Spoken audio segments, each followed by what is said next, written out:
창세기 56번째 시간입니다. 창세기 30장 전체를 살펴보도록 하겠습니다. 오늘 야곱의 아내들, 자녀들, 특히나 두 아내 레아와 라헬에 관련되어 있는 그런 내용이 이제 창세기 30장에서 이제 본격적으로 진행을 합니다.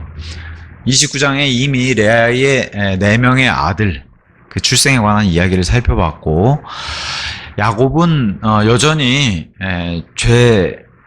죄성이 있고 죄를 저지름에도 불구하고, 그럼에도 하나님께서는 계속 일하셨다, 이걸 이제 보여주셨고, 결국 야곱이 하나님을 불순종한 그런 거랑 달리, 반면에 하나님은 야곱을 통해서 이스라엘 12지파를 이뤄나가시는 그런 것들을 이제 보여주는 그 내용이 바로 30장부터 이제 계속 이어집니다. 자, 라헬이 이제 아이를 갖지 못하니까 이제 라헬이 자신의 몸종 빌하를 통해서 이제 아들들 낳는 게 바로 1절부터 8절까지 이제 시작을 해요. 그래서 1절부터 3절, 야곱에게 이제 화를 내는 라헬. 참, 야곱이 글쎄요, 아내들을 많이 얻어서 좋은 것 같지만 결국에 이게 화근이 돼서 참 힘든 인생을 사는. 근데 이제 야곱을 이렇게 살펴보고 엿보면은 아내들 말도 잘 듣고 굉장히 좀 의외로 가정적이에요. 그렇잖아요. 오늘은 저 아내랑 잠자리 하러 그렇게 잠자리 하러 가러 가고, 참 그런 모습이 좀 있습니다. 그래서 굉장히 가정적인 남자가 아닐까 이제 이렇게 생각이 듭니다. 어쨌든 라헬이 자기의 불임을 통해서 그 화를 야곱에게 내니까 야곱도 벌컥 맞부딪혀서 이렇게 화를 내는 그런 장면이 1절부터 3절에 등장합니다. 자, 그런데 라헬이 자신은 야곱에게 전혀 자식을 낳아주지 못하는 것을 보자 라헬이 그녀의 자매를 시기하였더라. 이게 좋지 않죠. 질투가 아니라 시기하였더라. 그러니까 이 가정에 얼마나 슬픈 가정사를 엿볼 수 있는 이런 단어입니까? 그리고 야곱에게 말하기를 제게 자식들을 주소서, 그렇지 않으면 제가 죽으리이다 하였더라. 이것도 굉장히 발언 자체가 죄인된 발언이에요. 이것도 죄입니다. 왜 그래요? 사실 삶과 죽음 자체를 우리가 결정할 수 없는 문제예요. 왜냐면 믿음의 사람들은 차라리 고백을 어떻게 해요? 저를 죽여주시옵소서, 이렇게 고백을 하지, 제가 죽으리이다 이렇게 자살하겠다는 뜻을 내비치는 이런 말은 안 하거든요. 그러니까 이런 모습에서 좋지 않은 모습을 보이면서 2절, 그러자 라헬을 대적하여 야곱의 분노가 불이 붙었더라. 그리고 그가 말하기를 하나님께서 당신에게 태의 열매를 허락하지 아니하셨거늘 내가 하나님을 대신하겠느냐 하였더라. 그러자 그녀가 말하기를 제 하녀인 비라를 보시고 그녀에게 들어가소서, 그리하면 그녀가 나의 두 무릎 위로 자식을 낳아주리니 제가 그녀로 인하여 자식들을 얻으려 함이니이다 하였더라. 어쨌든 당시에는 이런 하녀의 주인된 여자가 법적으로는 이 아이를 취해가지고 자신의 아이를 만들게 되는 이런 법적인 위치도 가지고 있으면서, 이런 내용을 살펴봤을 때 당시에는 자녀들을 낳은 것을 통해서 가정의 입지가 결정되는 것. 어쨌든 자녀를 많이 낳는 것은 다산의 상징이고 그것은 하나님의 복이기 때문에 그걸로 통해서 가정의 입지가 이제 결정되는 것으로 이제 보입니다. 그래서 라헬은 철저하게 레아가 가지고 있는 것을 원했어요. 라헬이 훨씬 더 많은 것들을 레아에게 아픔을 주면서 가지고 있었음에도 불구하고, 그건 뭐예요? 야곱의 사랑을 독차지했음에도 불구하고 라헬은 레아의 것을 넘보고 자녀를 원했어요. 근데 반대로 레아도 마찬가지죠. 레아는 자녀를 많이 뒀지만 라헬이 가지고 있는 야곱, 그 야곱의 사랑을 레아도 갖기를 원했죠. 서로가, 자매가, 이거 참 슬픈 일입니다. 시기했다는 것 자체는 상대방이 죽어서 없어졌으면 좋겠다는 그런 마음을 품고 있었다는 거, 이거 하나님 보시기에 굉장히 악한 일이죠. 자, 어쨌든 인간적인 관점에서 지금 라헬이 접근을 했어요. 그래서 여기서도 안타깝게 하나님께서 불임을 허락하셨기 때문에 이것을 하나님께 간구하는 자세가 아니라 오히려 육신적인 자세로 자기 하녀를 통해서 대리 출산하게 하는, 어디서 많이 들었던 얘기죠. 바로 사라가 취했던 방법. 그때도 이 사라가 이 방법을 취해서 분명히 그런 이야기들을 알고 있었을 텐데, 우리도 그런 이 이야기를 본으로 삼아서 이러면 안 되는구나, 우리도 그렇게 배우는데 그 길 따라서. 그래서 사람은 어떻게 해요? 역사를 통해서 아무것도 배우지 못한다는 게 이게 다시 한번 증명이 되는 쳇바퀴, 쳇바퀴처럼 도는. 그래서 인간적인 관점에서 이런 비라를 통해서, 몸종 비라를 통해서 아들을 갖길 원했고, 그래서 4절에 이제 그 내용이 있습니다. 그리하여 그녀가 자기 몸종인 비라를 그에게 아내로 주었더라. 그리하여 야곱이 그녀에게로 들어갔더라. 야곱이 하나님처럼 할 수 없다면은 라헬이 대신하는 거예요. 내가 하겠다고. 이렇게 이제 나서는 거죠. 라헬도 보통 여인은 아니에요. 야곱이 정말로, 보통 학자들이 그렇게 얘기해요. 외모가 레아가 좀 떨어지잖아요. 눈매만 부드럽고. 그러니까 어떤 학자는 눈만 이뻤다 이렇게 표현하는 학자가 있어요. 눈만 이뻤고 그 외에는 점점점. 라헬은 외모로서는 훌륭한 거예요. 몸매까지도.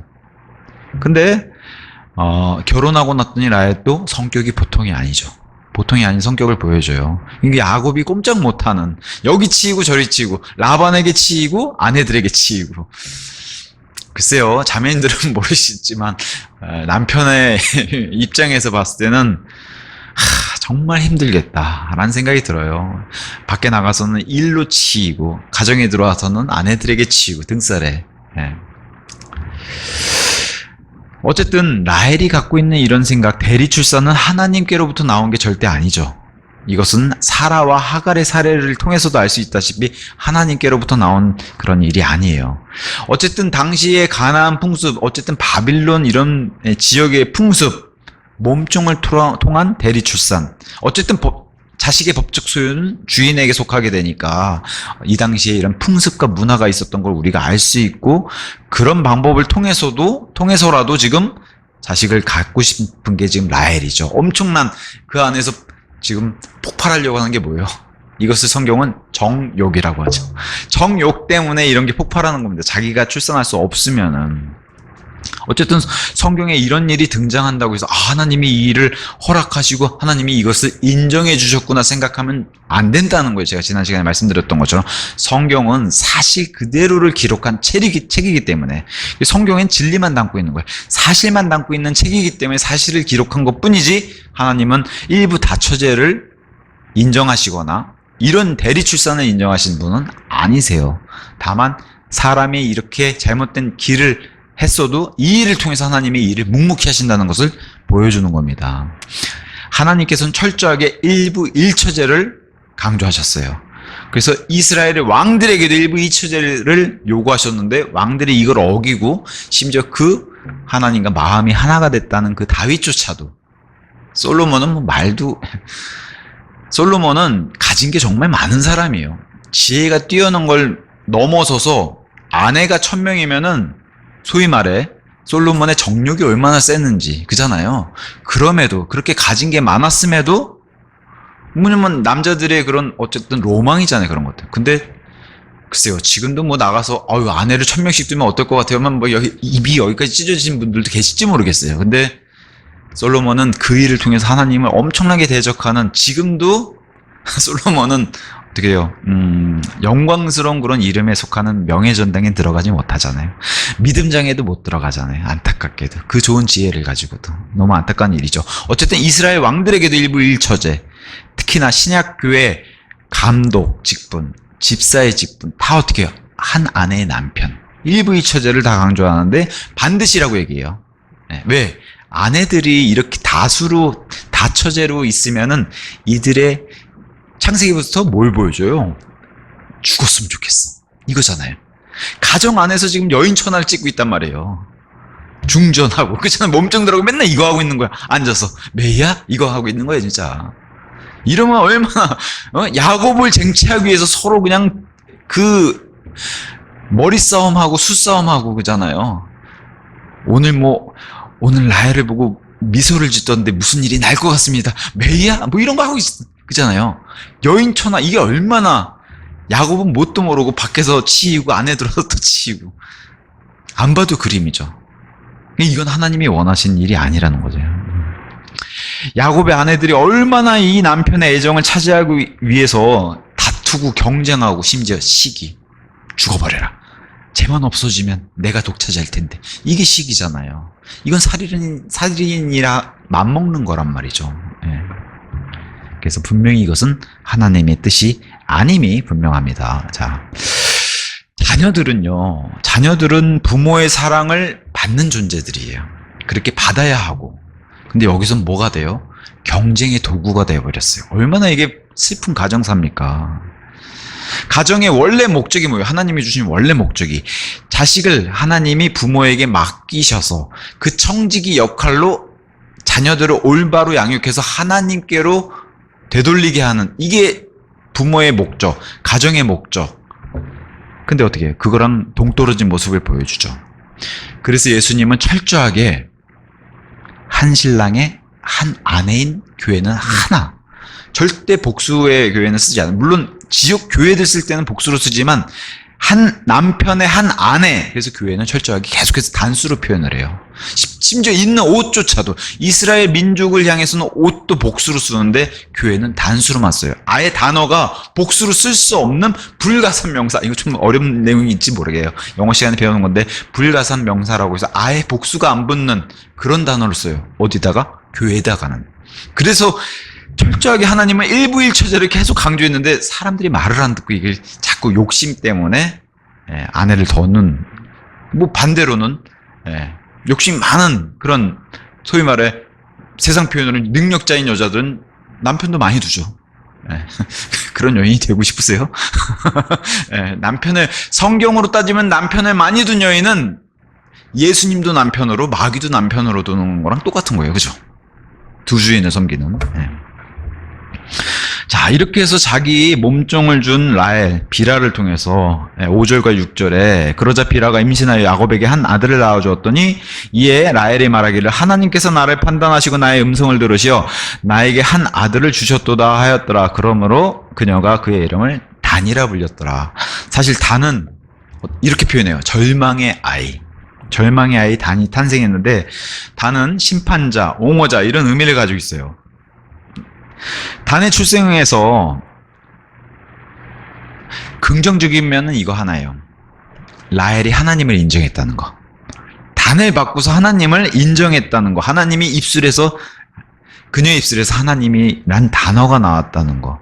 다만 우리가 다 알다시피 이 단지파 자체가 나중에 극심한 우상숭배의 그런 거처가 되죠, 단이. 심지어는 그래서 7년 대환란에 12지파에 들지도 못하고 빠지게 되는 게 바로 단이에요. 단과 에프라임. 에프라임하고 단은 둘 다 북왕국 이스라엘 최북단, 최남단. 그래서 유다의 지역을 제외한 북왕국 이스라엘 최북단, 최남단에 그 금송아지를 다시 세우게 되는 우상숭배의 지역이 되고 이 두 지파는 불명예스럽게도 대환란에 12지파로 인정되지 않아서 어떻게 대체돼요? 에프라임은 요셉 지파로 대체되고 단지파 대신에 원래 지파에 수로 계수되지 않았던 레위 지파가 다시 들어가게 되는. 물론 천년왕국 되면 다시 단지파가 복원이 되지만 어쨌든 대환란 기간에는 불명예스럽게 이런 일을 당해요. 그게 바로 단이라는 이름을 통해서. 몸종을 통해서 난 단. 그 다음에 이제 7절과 8절에 그 다음으로 라헬의 하녀인 비라가 다시 임신하여 야곱에게 둘째 아들을 낳아주었더라. 이에 라헬이 말하기를 내가 힘겨운 경합들로 나의 언니와 맞붙어 싸워왔는데 내가 승리하였도다. 이게 가정사에서 가당키가 한 말입니까? 내가 언니하고 맞붙어 싸워가지고 내가 승리했다. 애 낳아가지고 이런 얘기를 하고 있으니 이게 얼마나 치열한 가정의 여인천하를 보고 있는 겁니까? 그런즉 그녀가 그의 이름을 납탈리라고 불렀더라. 언니 레아와의 승리를 확신하는 이 이름 뜻에서 납달리라는 이름을 지었으니 여기서는 라헬은 또 어떤 모습으로 바로 변해요? 단을 자기 몸종 중에 첫 아들을 받았던 단에서는 하나님을 인정하고 하나님께서 내게 아들을 주셨다 이렇게 찬양을 했는데 바로 납달리부터는 뭐예요? 하나님이 빠지죠. 바로 빠집니다. 그래서 육신적인 승리. 내가 이겼다. 이게 뭐예요? 도대체가. 그래서 어떤 학자는 형편없는 가정의 모습이다. 이 다 야곱부터 시작해서 다 레아 라헬 형편없는 가정의 모습. 형편없는 육신적인 모습. 이런 모습만 보는 걸로 좀 안타깝다 이렇게 얘기를 합니다. 그랬더니 레아도 보통이 아니에요. 나를 이겨먹으려고 그래? 나는 뭐 몸종이 없어. 그래서 레아도 이제 열심을 냅니다. 9절에서 13절. 이게 이렇게 경쟁할 일인가 모르겠습니다만은 9절에서 13절. 레아가 자신의 출산이 멎은 것을 보자 그녀는 자신의 하녀인 질파를 데려다가 야곱에게 그녀를 아내로 주었더라. 그러자 레아의 하녀인 질파가 야곱에게 한 아들을 낳아 주었더라. 이에 레아가 말하기를 군부대가 오는도다 하였더라. 그런즉 그녀가 그의 이름을 가시라 불렀더라. 라헬의 육신적 전쟁을 걸어 나도 맞서주겠어 해서 계속 말씀드리지만 슬픈 가정사입니다. 엄청난 여인천하고요. 동생 라헬의 모습을 보면서 승부수를 띄웠어요. 레아로. 라헬의 육신적인 수준으로 자기도 레아가 얼마나 영적인 사람이었는데 유다란 이름을 만들면서 하나님을 찬양한다는 그런 사람이었는데 라헬의 육신적인 저기에 승부수를 띄운다고 같이 다운그레이드 돼버렸어요. 그래서 육신적인 레아의 모습을 여기서 보이면서 자기 스스로를 낮추는 게 여기선 좋은 게 아니에요. 자기 스스로를 등급을 떨어뜨려가지고 라헬을 대적하는 모습. 이게 엄청난 이 둘이 글쎄요. 어릴 적에 같이 커올 때는 그래도 꽤 사이가 돈독했을 텐데 남편 하나를 두고 이렇게 된 너무 안타까운 일이죠. 그래서 10절과 11절에 슬픈 실패의 아들 갓. 근데 보세요. 조롱하잖아. 레아가. 뭐라고 조종해요? 넌 1명? 2명? 고작해야? 나는 이미 4명? 2명 플러스 군부대가 오는구나. 이게 뭐야, 이 군부대가. 여기서 멈출 것 같아. 하나님이 내게 복을 계속 주실 텐데. 뭐 이런 식이잖아요, 레아는. 얼마나 라헬을 조롱하면서 기뻐하고. 이게 하루 이틀 문제가 아니에요. 이게 지금 자식들 8명 이렇게 낳고 있잖아요. 8명 낳을 정도면 이게 기간이 어느 정도겠어요. 그러니까 이 올해 이 깊숙이 박힌 엄청난 감정의 골이 굉장히 깊은 걸 보여줄 수 있죠. 근데 여기 갓의 출생을 통해서도 레아 역시도 영적인 모습보단 육신적인 모습에 가까워졌기 때문에 하나님 찬양이 있어요? 군부대가 오는도다. 그죠? 육신이 지배하고 있을 때는 하나님을 인정할 수 없는 모습들이 이렇게 나타난다는 거예요. 육신이 지배하고 있기 때문에. 유다를 낳으면서 유다 이름이 하나님이 찬양하는 건데 그 레아의 모습은 다 사라지고 레아 역시 수준이 낮아져 버렸다는 거예요. 그래서 이게 슬픈 일이 아닌가 이렇게 얘기를 합니다. 동생과 육신적인 경쟁을 하면서 동생과 너도 똑같은 X가 되는 거야. 이런 거죠. 똑같은 X가 되는 거야. 찬양을 하던 그런 영적 지위에서 본인 스스로가 육신적인 이 지위를 떨어뜨려 놨다는 거죠. 12절에서 13절 레아에게 이 아들이 끝이 아니죠. 이에 레아가 말하기를 나는 12절 그 다음으로 레아의 하녀인 질파가 둘째 아들을 야곱에게 낳아주었더라. 이에 레아가 말하기 보라. 벌써 자기가 예언됐잖아요. 군부대라고 예언을 해놓고 나는 행복하도다. 이는 딸들이 나를 복을 받은 자라 부를 것이기 때문이라 하였더라. 그런즉 그녀가 그의 이름을 아쉘이라 불렀더라. 여기 딸들이 자기의 여인 동료들이란 말이에요. 봐라. 어머, 너는 왜 이렇게 하나님의 복도 많은 애야. 이거잖아요. 딸들이 자기 옆에 있는 동료들, 자기 집안에 있는 그런 많은 여인들이 레아에게 와가지고 복도 많다. 정말 하나님이 너에게는 그냥 자식의 복을 이렇게. 이게 최고라니까요. 아까 어떤 학자가 얘기한 것처럼 가정에서 자기가 낳는 자녀들로 인해서 그 가정의 입지가 세워지는 것을, 그러니까 지위로 따지면 레아가 최고죠. 예. 즐거움의 아들이라고 표현했어요. 아우 행복해. 레아가 그렇게 얘기했습니다. 아쉘이 바로 행복이란 뜻의 의미니까요. 그래서 복을 받은 사람이라 주변에서 막 칭송하고 이러니까 일단은 하녀를 통해서 라헬가 동점. 근데 동점이 아니죠. 이미 레아에겐 4명이 더 있으니까 레아의 어깨가 얼마나 올라갔겠어요. 승리의 확신을 할 수 있는 레아. 근데 행복이란 단어는 여기선 좋은 의미로 쓰인 게 아니죠. 왜 그래요? 행복이란 단어 해피는 해프닝. 사건을 통해서 일어나는 게 행복이라는 거. 이거는 인위적으로 만들어내는 거야. 마치 진짜 행복한 것처럼 느껴질 뿐이지 진짜 행복은 아니란 거예요. 진짜 행복은 어디서 오냐? 하나님에게서 오는. 왜냐면 행복이잖아요. 복이 어디서 오는지를 찾아야 되는데, 하나님을 안 찾은 거는 이것은 정말 일시적인 이 안개와도 같은 거죠. 금방 날아가 버린다는 거예요. 하나님 안에서 기쁨과 행복을 찾아야 되는데, 육신적인 승리 안에서 도취돼가지고, 한순간 사라져버리는 이 행복을 추구하고 있어요. 레아 역시도. 신약 성경에는 행복이란 단어가 6번 등장해요. 해피란 단어가 6번 등장하는데 모두 예수님과 연관이 있어요. 그러니까 이 행복을 찾는 방법은 예수님과 연관을 지어야 된다는 거예요. 그래서 일단 진리를 아는 것이 행복한 일이다라고 요한복음이 시작해요. 그 다음에 사도 바울이 아그리파 왕 앞에서 예수 그리스도를 통한 답변을 하게 되는 것을 자기가 행복해하는 장면에서 행복이라는 단어가 두 번째 등장하고, 그 다음에 행복들은 믿음을 통해서 인내하는 걸 행복이라고 얘기해요. 내가 고통받고 비방받고 누구 때문에? 예수 그리스도 때문에. 이게 행복이라고 얘기해요. 그러니까 여기 지금 레아가 가지고 있는 행복과는 거리가 동떨어지죠. 행복이 진짜 무엇인지. 진정한 행복은 예수님을 통해서만 오는 거. 하나님을 통해서 받는 행복이 진정한 행복인데, 여기서는 자기 동생을 이긴 것에 만취해가지고 동떨어진 이 행복을 얘기하고 있다. 이제 이렇게 얘기를 합니다. 아쉘, 이름이 행복, 뜻이 행복인데 아쉘을 통해서 레아는 행복해지지 못했어요. 그게 포인트예요. 자기는 행복하다고 했더니 실상은 행복하지 못했어요. 14절에서 20절, 이제 첫째 르우벤이 이제 좀 커가지고 14절에 이제 합한채라고 하는 이 사건이 등장해. 14절에 이후에 르우벤이 밀수하게 날들에 갔다가 밭에서 합한채들을 발견하였고 그것들을 자기 어머니 레아에게 가져왔더라. 그때 라헬이 레아에게 말하기를 내가 너에게 간구하노니 너의 아들의 합한채들을 나에게 달라 하였더라. 이 합한채라고 하는 것은 영어로 맨드레이크라고 하는, 뭐 지금도 전설의 식물처럼 이렇게 알려져 있는 게 있어요.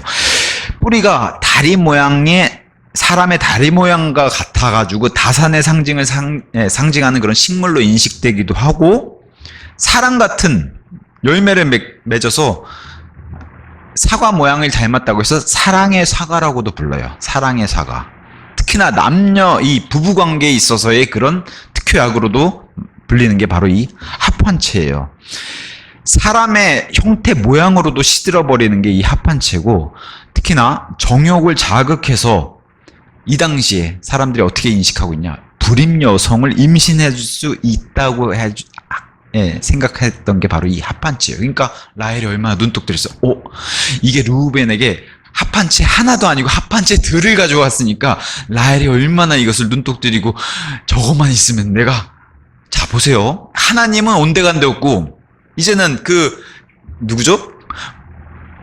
불로초를 찾았던 그 진시황처럼, 그잖아요. 영생을 찾았던 그 불로장생 하겠다는, 이것만 있으면 자기가 임신하겠다고, 임신할 수 있겠다고 생각하는 이 라헬의 수준이 얼마나 바닥을 치는지.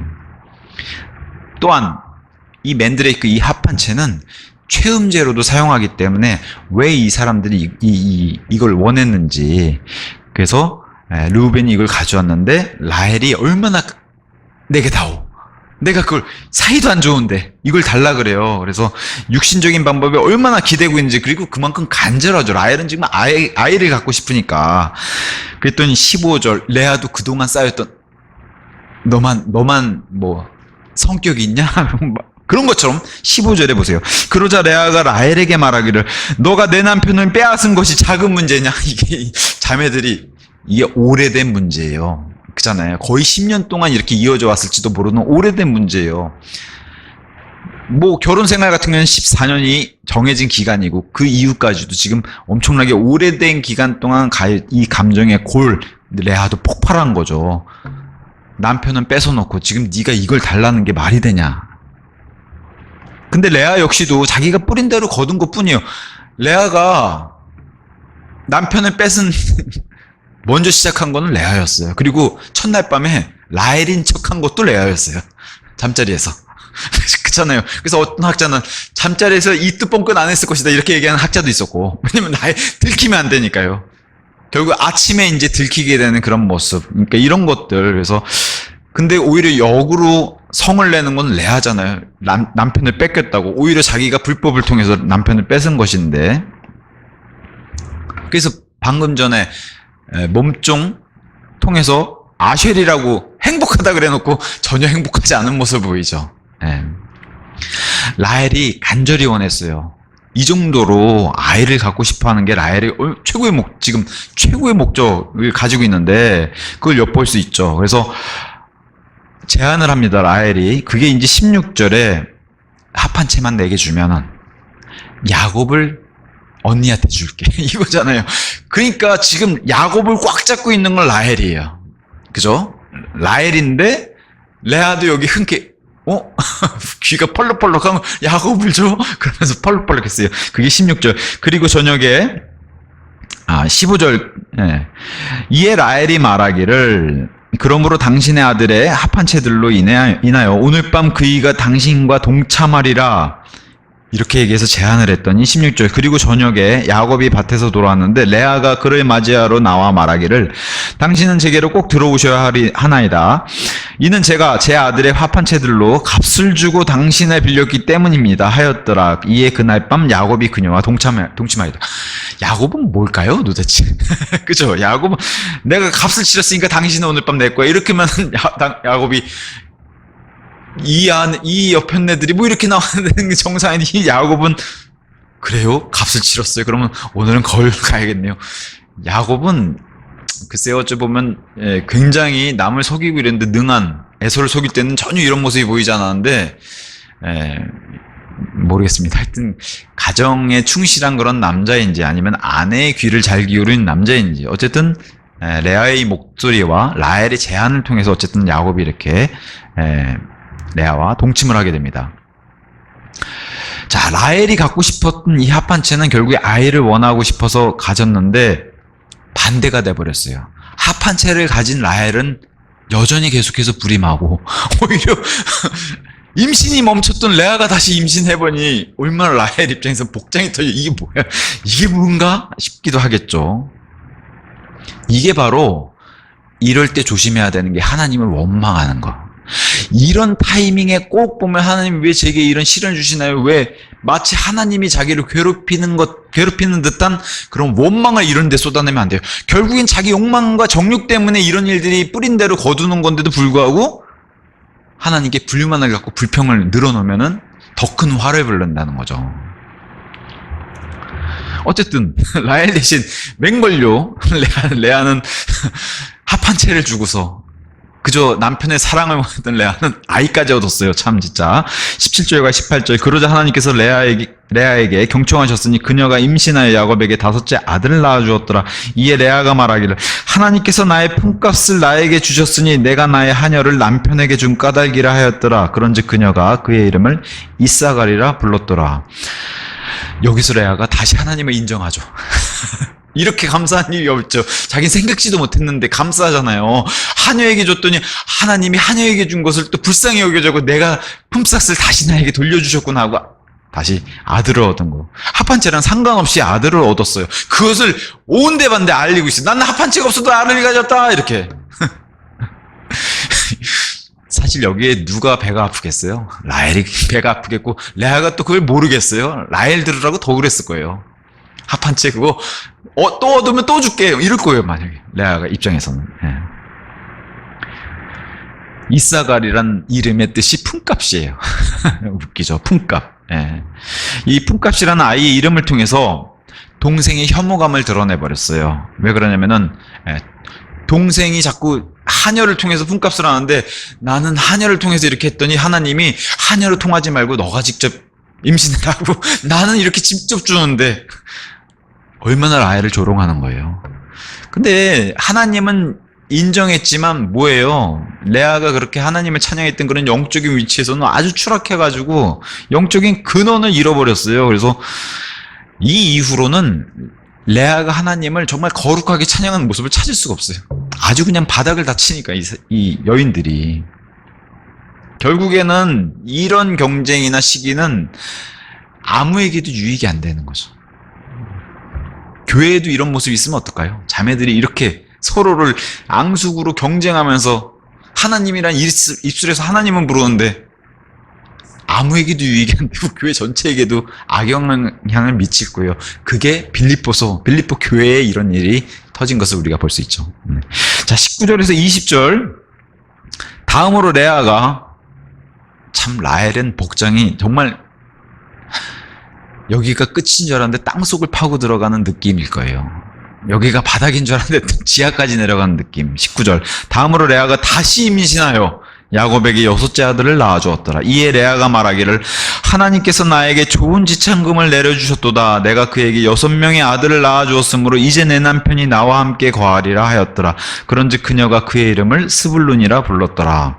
6번째 아들, 욕망의 아들 스불룬. 야곱이 자기가 함께 거하길 바라는 그 스불론의 탄생을 여기서 드러내면서 야곱과의 연합. 글쎄요, 레아가 가진 무기는 많은 자녀들이에요. 야곱의 씨를 가진 많은 자녀들. 그래서 야곱과의 연합을 다시 기대하면서, 원래 4명의 아들 유다를 낳기 전에 이제는 나를 사랑해 주겠지 하면서 이제 그런 아이들의 이름을 만들었는데, 6번째 아들 역시 이제는 야곱이 내 편에 설 거야 라고 이제 기대를 했는데, 이 기대만큼 실망도 큰 편이죠. 야곱은 레아에게 기대지 않았어요. 다만 이 스불론이라는 아들을 통해서 나중에 스불론 지파, 하나님께서는 어떤 학자가 이렇게 표현했어요. 레아의 허기진 이 갈망을 하나님이 잊지 않으시고 생각하셔서 이 땅에 예수님이 오셨을 때 이 스불론 땅에 거하셨다는 거예요. 이 스불론의 이름처럼 거함이라는 그 이름의 뜻으로, 왜냐하면 이 스불론의 땅, 거기에 유명한 도시가 바로 나사렛이에요. 나사렛. 그게 스불론 땅이, 스불론 지파가 가지고 있는 땅이라서 거기에 아마 레아를 생각하셔서 하나님, 예수님이 거기 거하시지 않았을까 이렇게 얘기를 합니다. 그러면서 아들들 얘기로 끝나는 게 아니라 21절, 이 레아의 마지막 7번째 아이, 여긴 딸입니다. 그리고 그 후에 그녀가 한 딸을 낳았으니 그녀의 이름을 디나라 불렀더라. 이 디나는 나중에 굉장한 사건이 터질 것을 여기서 암시를 하죠. 그래서 마지막 아이 디나, 이렇게 해서 이제 레아의 아이들은 끝나게 됩니다. 조용하고 위험 있는 딸 디나. 다른 딸들도 많아요. 창세기 37장 35절, 46장 7절에 보면 딸들이 많은데도 유일하게 이름이 기록된 것은 디나입니다. 디나만 이름이 언급돼요. 그래서 디나는 단처럼 비슷한 뜻을 가지고 있는데, 디나는 판단, 재판관, 변호자, 이런 의미를 가지고 있는 게 바로 디나예요. 그래서 7번째 레아의 아이이면서 마지막 아이. 그 다음에 레아는 더 이상 자녀가 언급이 없습니다. 여기가 끝인 걸로 이제 보여집니다. 자, 드디어 기다린 만큼 레아에겐 7번째 딸, 종들이 각각 2명씩 해서 4명이 낳았어요. 라헬은 그동안 1명도 못 낳고, 기간은 이게 뭐 단순히 1, 2년 된 문제가 아니잖아요. 그 오랜 시간 동안 마음고생하면서 라헬이 기다렸는데 드디어 이제 우리가 알고 있는 요셉이란 아이, 헌신의 아이 요셉이 탄생하는 게 바로 22절에서 24절입니다. 얼마나 기뻤을까요? 그리고 라헬만큼 기뻐했던 사람이 바로 야곱. 이게 이제 나중에 또 화근이 되죠. 우리 아들들 다 냅두고 또 요셉만 이뻐한다고 이 아들들도 또 질투가 아니라 시기가 폭발해서 또 요셉을 죽이려고 하는 그런 일들이 또 벌어지게 되는 거죠. 자, 22절. 이후에 하나님께서 라헬을 기억하셨으니, 이게 이제 과거 창세기 강에서 제가 말씀드렸던 마치 하나님이 사람처럼 신인 동감설, 하나님이 사람처럼 잊지 않으시고 기억하셨다, 이런 표현 쓴 겁니다. 하나님께서 그녀에게 경청하시어 그녀의 태를 열어주셨더라. 그리하여 그녀가 임신하였고 한 아들을 낳은 후에 말하기를 하나님께서 나의 치욕을 제거하여 주셨도다. 얼마나 오랜 기간 치욕이에요. 그런즉 그녀가 그의 이름을 요셉이라 부르고 말하기를 주께서 나에게 또 다른 아들을 더해 주시리라.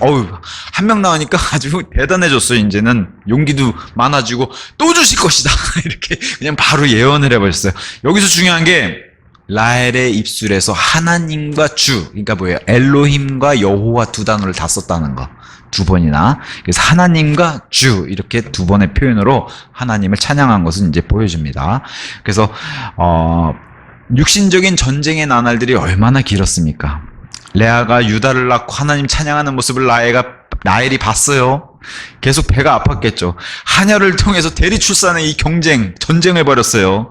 합한채를 두고 협상까지 했는데 오히려 합한채 효과는 자기는 못 보고, 레아는 오히려 합한채 없이도 또 2명을 더 낳게 되는 이런 일들을 다 쭉 겪으면서도 이 뭐랄까요, 어떻게 해요? 본인은 참아야죠. 그 고된 시간들, 또 인내의 시간들. 근데 그러면서 라헬이 조금씩 성장해서 어디로 가요? 하나님의 고지로 향했다는 거를 이제 성경이 보여줘요.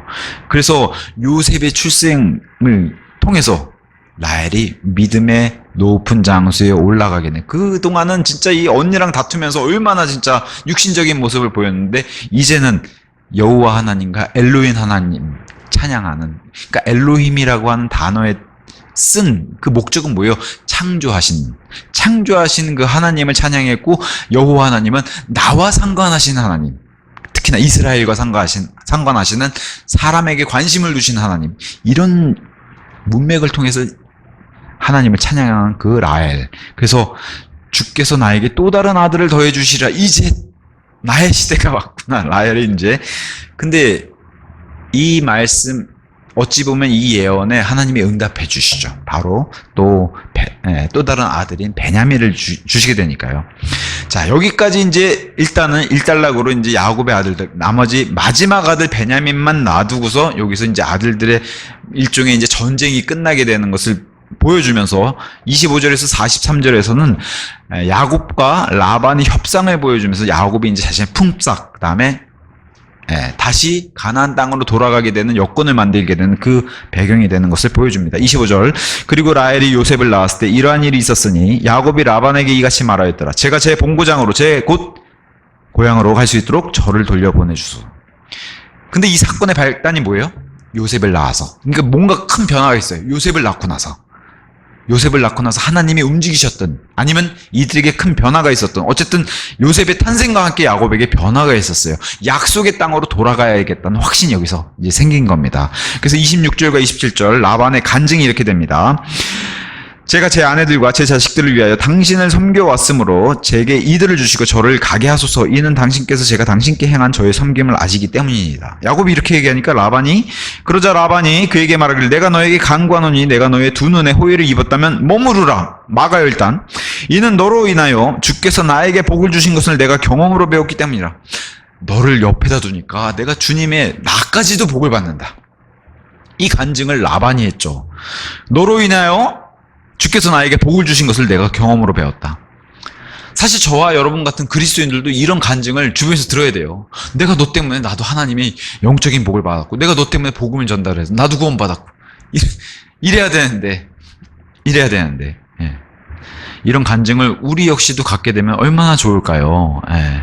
아브라함의 복이 이랬거든요. 아브라함이 가는 곳마다 복을 전달해 주는 그런 사람이 됐고, 그래서 복음의 복이 우리를 통해서 전달이 된다면 좋은 일이죠.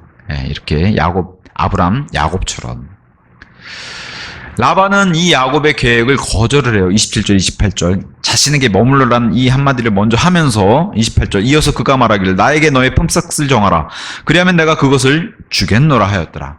내가 돈을 더 줄 테니까 일단 가는 거는 막았어요. 라반은 지금 자신의 친족, 자신의 조카, 이런 거라기보다는 자신의 욕망과 자신의 재물을 축적하기 위해서 야곱 역시도 도구로 사용하는 그런 것에 불과한 것으로 고용하는 이런 인물로 등장을 합니다.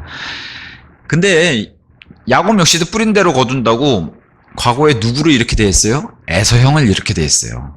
그렇잖아요. 자기의 형 에서 기껏해야 뭐 나보다 좀 빠르게 나온 그 정도라고 생각했던 게 에서를 대했던 모습이고, 야곱이 에서를 어떻게 대했어요? 친족으로 형으로 인정하지 않고 자신의 욕망을 위해서 장자권 이런 걸 통해서 고용하고 던져버린 도구로 똑같이 야곱이 에서를 대했거든요. 근데 라반에게 똑같이 당하고 있는 거예요. 그래서 사람이 무엇을 뿌리든지 그것대로 거둘 것이라고 하는 이 말씀이 여전히 이제 하나님 법칙이 여기서 적용되는 겁니다. 근데 야곱이 이제 제안을 해요. 29절에서 33절에. 그러자 야곱이 그에게 이같이 말하였더라. 제가 어떻게 당신을 섬겨왔으며 어떻게 당신의 가축들이 저와 함께 있었는지 당신께서 아시나이다. 이는 제가 오기 전엔 당신께서 가지신 것이 적었는데 제가 오니까 이렇게 막 재물이 불어난 거 아닙니까? 그것이 이제는 많은 수로 증가되었기 때문이다. 그런즉 제가 온 이래로 주께서 당신에게 복을 주셨나이다.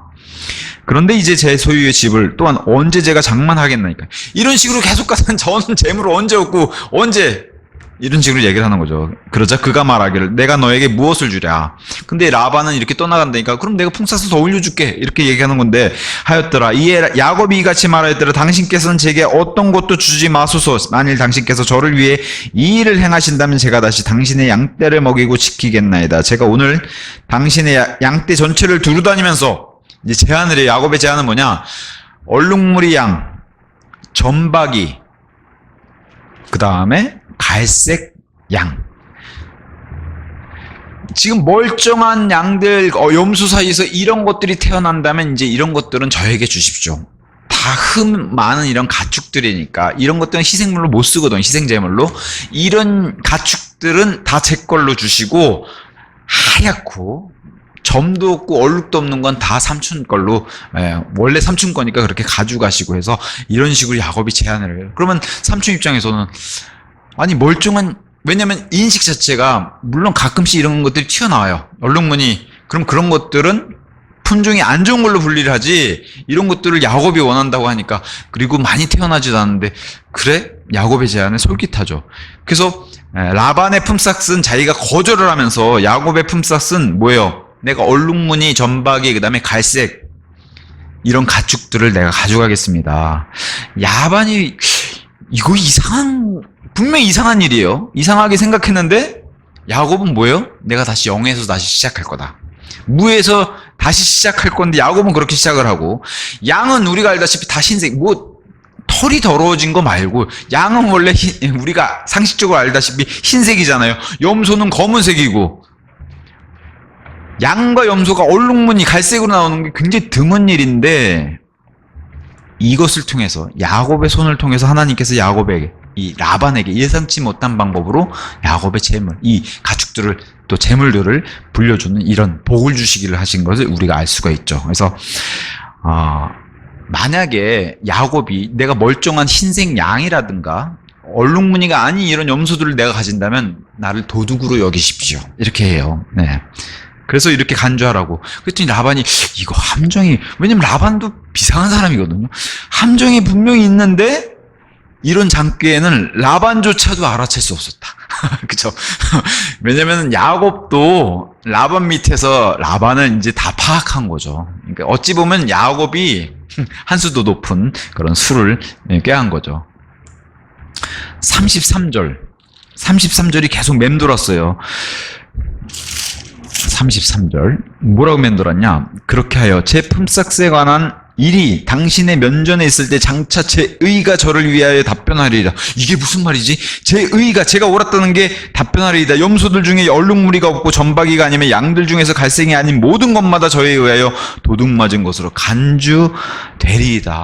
제가 이런 거 훔쳤다면 저를 도둑놈 취급하시고 제 의가 저를 위해서 답변할 겁니다. 이런 게 맴도는데 이게 도대체 무슨 상황이지? 왜 저놈은 이상한 걸 요구하지? 야곱은 목자가 됐잖아요. 여기 와서 목자로 지내는 동안에, 이 목자로 섬기는 동안 지식을 터득한 걸 여기서 라반에게 역으로 이제 쓰려고 그런 거고, 이를 통해서 재물의 부까지도 축적하려고 했던 게 이게 이제 야곱의 계획이죠. 영적인 의미로도 굉장히 중요한 의미를 가지고 있어요. 왜냐면 야곱도 목자고 우리 주님도 목자시기 때문에. 그래서 여기 얼룩과 갈색, 점과 흠, 이거 다 가축들만 해당하는 게 아니라 죄인들을 상징하죠. 온전치 못한 얼룩, 갈색, 점과 흠, 다 죄인들을 상징해요. 그래서 예수님은 의인이 아닌 죄인들을 불러서, 깨끗한 양들 이런 거 아니라 점도 많고 흠도 많은 이런 죄인들을 불러서 회개하게 하려고 오셨다. 이게 이제 참목자의 모습이고, 점과 흠이 많은 죄인들을 위해서 자신의 목숨을 내어주신 참목자, 이게 우리 예수님이에요. 야곱이 얼룩과 점 있는 가축들을 받아들였잖아요. 나는 이것만 가지겠습니다 했잖아요. 주님께서는 의인이 아니라 죄 있는 자들을 받아주신다. 네, 그렇게 이제 영적인 의미도 들어있습니다. 그리고 양들 중에서 갈색이 아닌 모든 것, 그래서 땅에 속한 사람으로서는 이들을 불러서 하늘에 속한 소망을 품게 하셨다. 중요한 의미죠. 땅에 속한 자들을 불러서 하늘의 소망을 주게 하셨다. 저 여러분도 이런 존재고요. 염소들 중에서 점박이며 얼룩무늬가 있는 것, 다 죄로 물든 이 죄인들이라는 거예요. 그래서 하나님께 희생제물로 드리기에 적합하지 않죠. 염소들, 이 얼룩무늬, 점박이 이건 못 드려요. 율법으로도. 이런 거 가져오면 안 돼요. 여기서 누가 쭉 해서 홀로 영광 받으세요? 흠없고 점없는 하나님의 어린 양 예수 그리스도. 이분만을 통해서 거룩하신 하나님께 나아갈 수 있다. 이분만 바쳐야 되는 거예요. 이걸 보여주죠. 이런. 가축은 야곱의 의를 입증해 준다고 했어요. 앞으로 이런 가축들이 야곱의 이 예언대로 막 쏟아지면은 그게 야곱의 의를 내가 옳았다는 걸 입증해 줄 것이고, 예수님도 십자가 위에서 예수님의 의를 입증하셨고 성취하셨어요. 의. 야곱의 의, 예수님의 의, 그 예표가 여기서도 이제 드러나게 됩니다. 그래서 예수님의 의에 대해서 시편 98편 2절에 이런 말씀이 있습니다. 98편 2절 제가 읽어드릴게요. 98편 2절에 주께서는 자신의 구원이 알려지게 하셨도다. 그분께서 자신의 의를 이교도들의 목전에서 드러나게 보이셨도다. 자신의 의. 야곱의 의도 입증되고 예수님의 의도 입증되는 겁니다. 그래서 라반이 34절에서 36절 야곱의 양떼들을 분리시켜요. 아들들을 시켜서 어떻게 분리시키냐? 지금 야곱이 말한 것처럼 라반이 말하기를 34절 보라 나는 그 일이 너의 말대로 되기를 바라노라. 실제로는 바라지 않으면서 자 35절 그러고 나서 그가 그날에 둥근 태 무늬가 있고 점박이인 순염소과 얼룩무늬가 있는 점박이인 암염소들을 모두 옮겼고 그 안에 일부만 흰색을 띤 모든 것 각각 옮겼으며 양들 중에 갈색인 모든 것을 옮겼으니 그것들을 그의 아들들의 손에 주었더라.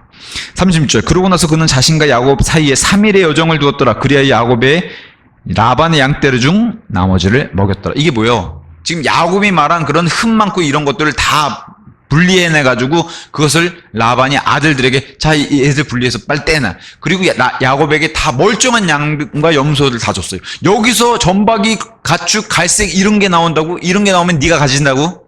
지금 라반의 이 가축은 건드리면 안 돼요. 여기서 나오는 것만 야곱이 얘기한 것만 건드려야 되는데 얼마나 이게 철저하게 분리했냐면 3일 여정 3일 거리를 둬가지고 이렇게 분리를 하면서 그것들을 그의 아들 라반의 아들들 손에 이 점도 많고 흠도 많은 영적으로는 뭐라고 했어요? 죄인들이잖아요. 이 죄인들을 그의 라반의 아들들에게 줬다는 것은 마귀의 일들의 예표가 돼요. 마귀의 일들의 예표. 죄인들을 이렇게 순수히 넘겨주지 않는다는 거예요. 야곱에게. 또 복음이 필요한 사람들을 인간이 구원할 수 없는 잘못된 것들에 넘겨준다는 거예요. 세상의 매력적인 것들, 거짓 종교, 사람의 마음 뺏고 영광스러운 복음의 빛을 가리는 그런 일로 야곱에게 가지 못하는 이런 것들을 분리시켜서 3일 여정으로 사람의 눈에 보기 좋지 않은 것들은 다 제해해가지고 야곱의 말대로 되는데 온전한 것들만 야곱이 취해서 지금 3일 여정을 가서 이제 간 거예요. 근데 이때 야곱이 뭘 알았냐? 37절에서 41절. 이미 4,000년 전 사람인 야곱이 우리가 알고 있는 생물학의 가축들의 우성과 열성 이거를 알고 있은 거예요 벌써. 그래서 어떤 식물을 써가지고 가지를 벗겨가지고 물에 담궈서 그것을 가축들에게 먹이니까 임신을 하게 되고 임신을 통해서 야곱이 말한 얼룩무늬, 갈색무늬 이런 것들만 많이 나오게 야곱이 방법을 취하는. 그래서 이것에 대해서 해석을 세 가지를 이렇게 합니다. 당시 사람들이 가지고 있는 미신에 불과하다 이렇게 해석하는 게 있어요. 그래서 야곱과 라반을 포함한 그 당시 사람들이 가지고 있던 미신이면서 이렇게 결과가 나온 것은 우연일 뿐이다 이렇게 주장하는 게 있고요. 두 번째는 이건 민간요법에 그런 주장하는 견해가 있습니다. 세 번째는 야곱에게만 주신 하나님의 계시다. 마치 기도원의 양털처럼 양털만 졌던지 양털 주변이 졌던지 이건 하나님이 야곱에게만 알려주신 방법이다라는 그런 견해가 있어요. 우리가 봤을 때는 아마 세 번째 야곱이 하나님이 야곱에게만 알려주신 그리고 양을 치면서 가축을 치면서 야곱이 또 알게 된 그런 하나님의 지혜일 수도 있고요. 4,000년 전 사람이 이미 지금 우리가 알고 있는 굉장히 뭐랄까요 고등교육의 이런 생물학, 열성인자, 우성인자 이런 것들을 이건 지금 우리 시대에는 과학이 입증해낸 건데 4,000년의 사람, 4,000년 전 사람 야곱이 이미 이걸 알고 있었다는 거예요. 성경 기록을 통해서 우리는 그건 알 수 있는 거죠. 흰색, 지금 흰 양의 글쎄요 모르겠어요. 우리가 봤을 때 이 당시 사람들이 흰 양이면 흰 양을 낳을 것 같은데 야곱의 입장에서 아니란 거예요. 흰 양이 얼룩무리를 낸다는 거예요. 그거를 지금 야곱이 이미 알고 있었다는 거예요. 그래서 검은 염소에서 얼룩과 점박이를 얻을 수 있다는 걸 야곱이 알고 있었다는 거예요. 영적 의미로도 큰 의미를 가지고 있는 거예요. 뭐예요? 야곱이 양들을 이렇게 분리했어요. 점박이들 분리했고 얼룩을 분리했고. 그래서 지혜로운 목자는 양들을 분리해요. 지혜로운 목자는 세상과 양들을 분리하고 거기서 나오라 그러고. 그게 누구의 목소리예요? 우리 예수님, 우리 참 목자 예수님의 목소리예요. 거기서 나와라. 주님의 양은 세상과 분리되었고 분리해야만 한다. 그렇게 해서 야곱에게 손을 들어주니까 43절. 그리하여 그 남자가 야곱입니다. 지극히 융성하였고 많은 가축들과 여종들과 남종들과 낙타들과 나귀들을 보유하였더라. 야곱에게 한정된 복을 부어주시니까 이제는 야곱에게만 이게 이제 또 화근이 되죠. 어쨌든 하나님께서 주신 복으로 이렇게 번성하게 되는 것을 보여주면서 많은 가축들을 또 재물들을 얻어가지고 삼촌 라반으로부터 독립할 수 있는 준비를 하게 됩니다. 그래서 그 여건을 만들고 이미 11명의 아들들이 있어요. 그리고 딸 디나가 있습니다. 그리고 라반을 떠날 준비를 마치게 되는 게 이제 30장 끝에서 이렇게 마무리하게 되죠. 왜 그래요? 하나님께서 야곱의 아이들이 라반의 가정에서 성장하는 것을 원하지 않으셨기 때문에. 그렇게 해서 이제 약속의 땅 가나안으로 돌아갈 준비를 하게 됩니다. 그래서 오늘은 30장 슬픈 가정사 여인 찬화를 한번 살펴봤어요. 제가 이렇게 한 구절 레아는 라헬은 레아를 시기하였더라 이렇게만 성경에 기록되어 있지만 정말 현실에서 얼마나 심했을까요? 성경에는 있는 그대로 기록해 주는 겁니다. 아이를 낳고 나는 군대다 이런 거 있잖아요. 너는 이제 둘 낳니? 나는 군대인데. 오늘 창세기 30장 여기까지 살펴보고 마치도록 하겠습니다. 예.